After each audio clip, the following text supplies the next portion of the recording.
Salut, Bonjour. c'est Sébastien. Ça va bien? Merci de nous accueillir. De rien. Comment ça va ce matin? On a de la chance, Salut. il fait à peu près beau là ce matin. Ça va, Ouais. pas trop froid. Non, non. J'ai lancé de l'eau tantôt, mais là ça va. Parce que de la flotte, on en a marre. Bon, genre, tout de suite, un peu vite fait. Je vais voir Bold, il est là au box là.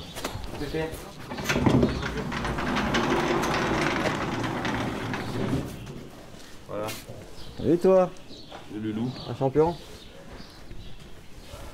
C'est un gentil cheval en plus. Ouais, Il est d'accord. mignon comme tout. Souvent on tombe sur des chevaux plutôt, comment dire, un peu voleurs comme on dit. Ils t'en mettent plein la boule quoi. Ouais, Et puis arrive la course, hop, voilà, finalement il n'y a plus personne. Hein. On a pas mal de boxeurs comme ça. Et que lui c'est l'inverse, il montre rien, ou pas grand chose. Et puis il veut chiquer un peu mais il dit dis donc, arrête hein. Pour moi, un entraîneur, c'est un chercheur, quoi. C'est qu'il doit s'amuser tout le temps à trouver les petits réglages, les trucs qui vont pas, à se poser des questions. Et surtout le trotteur, hein. Nous dans le trotteur il y a surtout la ferrure qui compte. Parce que à la vitesse qu'on voit là, c'est pas naturel. Ouais, ouais. Enfin, je veux dire, c'est pas naturel. Les chevaux, ils ont la génétique maintenant. Mais en principe, c'est pas naturel. Quand on chope un cheval dans le champ, il galope. Il marche ou galope. Mais les faire trotter à cette vitesse-là, c'est soit réglage donc dans la ferrure, réglage dans l'embouchure. Ils ont jamais la même embouchure. Réglage dans l'enraînement. Des fois, on les enraîne par le haut, là, quand ils sont enraînés comme ça. Parce que c'est pour les équilibrer. Lui, il va sans enraînement. Mais il limite avec une martingale par le bas. C'est tout l'inverse. Et je trouve que le plus dur quand un athlète doué, faut le pousser en permanence. Alors un être humain, il a conscience de ça, donc il se néglige. Et nous, on a vu en boxe, en tout cas, beaucoup de boxeurs doués qui se sont perdus au fur et à mesure de leur carrière, quoi. Qui n'ont pas su se faire mal en permanence. Et le mental aussi. Hein. Mais ouais. Garder leur mental et avoir le mental. Mais doué ne veut pas dire que tu as du mental. Non, voilà, exactement. Le mental, ça se forge. Et j'ai vu que tu avais une piste qui était un peu plus En montée, oui. en montée. En fait, c'est pas mon idée, c'est une idée de la personne qui a fait la piste. Et ça a marché tout de suite, quoi. Les choses sont endurcies là-dessus. Ouais. Après, j'ai eu des bons choix aussi, donc puis ça, les bons deviennent plus meilleurs. Ouais, ouais. Et ceux qui tiennent pas. Et les mauvais deviennent plus mauvais. Après, ça, c'est vite réglé. Puis, il monte, quand j'accélère en vitesse maxi, presque en haut, il va monter à 225 pulsations par minute. En 225, c'est normal, c'est tous les chevaux. Hein. Dès que je fais demi-tour dans ma raquette du haut, donc je reprends, je fais demi-tour, au petit trot, je fais jamais de pas. Hein. Au petit trot, hop, déjà ça redescend à 150, hop, et j'arrive au bout, je suis qu'à 80 là. Donc à 1 km après, il a descendu, mais hyper vite. Et quand je rentre ici là, j'enlève mon harnais, je suis déjà plus qu'à 50. Donc il a une vitesse de... C'est incroyable quand même, hein, de pouvoir descendre aussi vite. Ouais. Nous, c'est ce qu'on essaie de rechercher en tant qu'athlète, c'est d'avoir la capacité à descendre très vite. Et lui, il a ça dans lui. Il est né comme ça. Je pense pas que ce soit... On peut l'améliorer, mais c'est l'entraîneur, il est né comme ça. Ouais, je comprends. Donc souvent, ils sont méchants avec lui sur les réseaux sociaux. Ils disent qu'il est foutu, patati, patata. Et on a dit, Alors qu'il est que deuxième. On a dit la même chose des plus grands. Hein. Ouais. Après mon premier championnat du monde que je perds devant Lorenzo Parra, voilà, tout le monde s'est dit Aslum, c'est pas le grand qu'on prétendait. Et bon, c'était dur pour moi, c'était la défaite sans doute la plus difficile pour moi. Ça m'a permis de me remettre en question aussi. Et en réalité, pour rien au monde, je regrette cette défaite. Parce que c'est grâce à cette défaite que je suis devenu champion du monde. Il fallait que je vise ce genre de choses. Mais un champion se pose toujours tout le temps des questions, quoi. Et plus tu as des gens qui te flattent, et plus tu te dis c'est peut-être pas normal, quoi. Est-ce que je suis aussi bon qu'on le dit Et lui, il parle pas, donc c'est de découvrir à chaque fois, quoi, ce qui va pas. Moi, M. Acariès m'a initié aux courses par rapport à ça. Moi, j'étais un cheval, par exemple, qui faisait tout bout en bout. Et il me disait, pour gagner des courses, il faut savoir courir caché, il faut attendre son temps, dernier coup de rein.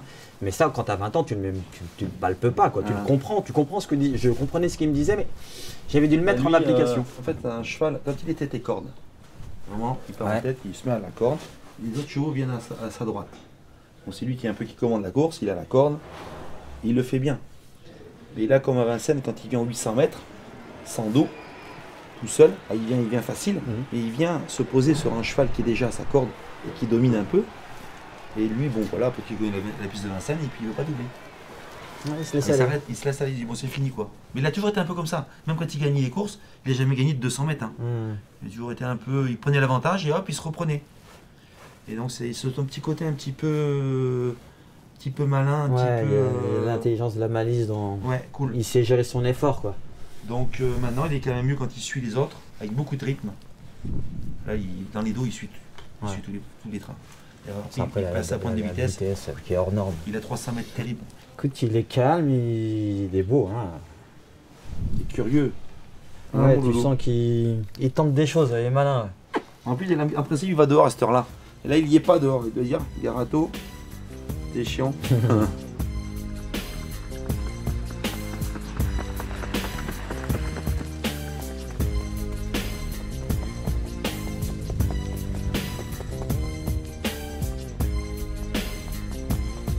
Là où je suis impressionné, c'est de voir la puissance qui se dégage chez un cheval.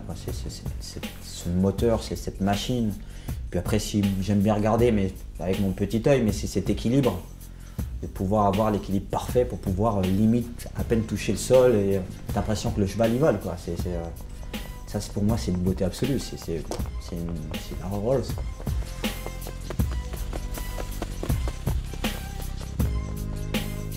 Louis, à Cariès, il regardait quand je frappais au sac, il regardait même pas le sac. À mes appuis, il savait si le coup allait être bon. Et il me le disait, hein, juste avant de déclencher. Il savait que le coup allait être bon ou pas. Ouais. Et je me fiais à ça. Il écoutait la musique de l'impact du coup au sac. Quoi. Ça m'arrive quand je fais la FIFA 2018 avec mon gamin. Je sens dans la manette que ça part bien. En plus, c'est vrai.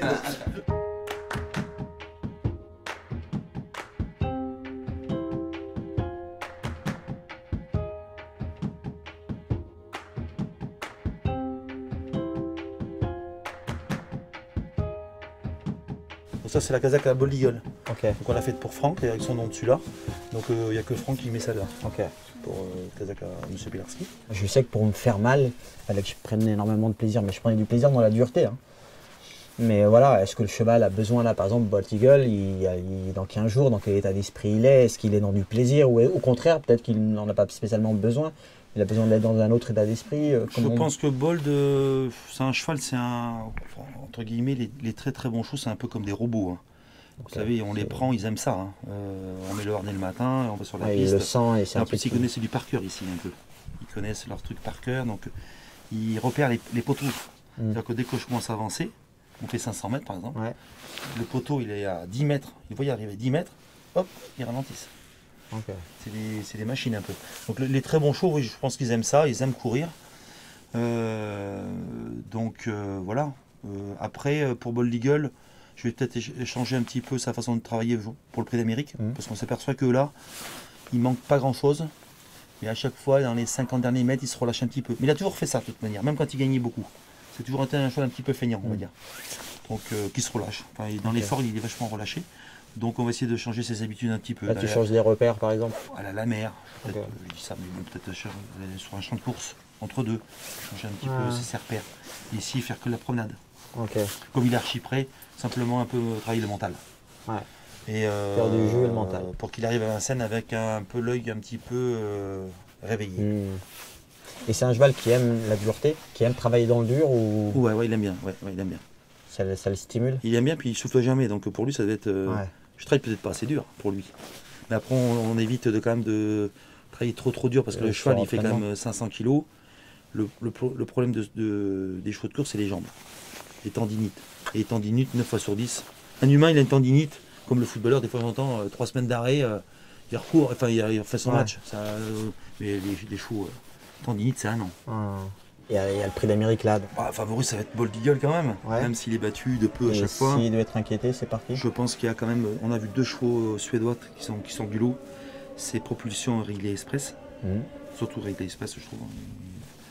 Donc ça fait, et puis des jeunes chevaux, donc ça fait ces 3-là. Je pense qu'il y aura Bélina Josselin, faut pas oublier Bélina Josselin, Jean-Michel Bazir. J'en oublie, faut pas que je me fasse.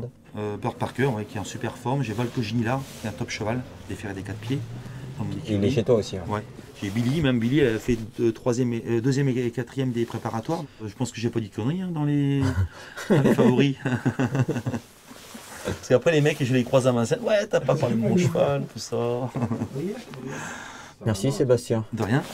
Et puis à la prochaine, puis on se verra peut-être vraiment de m'avoir ouvert les portes. Au Prix d'Amérique. Et Prix d'Amérique, c'est sûr. Et voilà. au prochain événement box, c'est le bienvenu. Ok, merci. Merci à toi.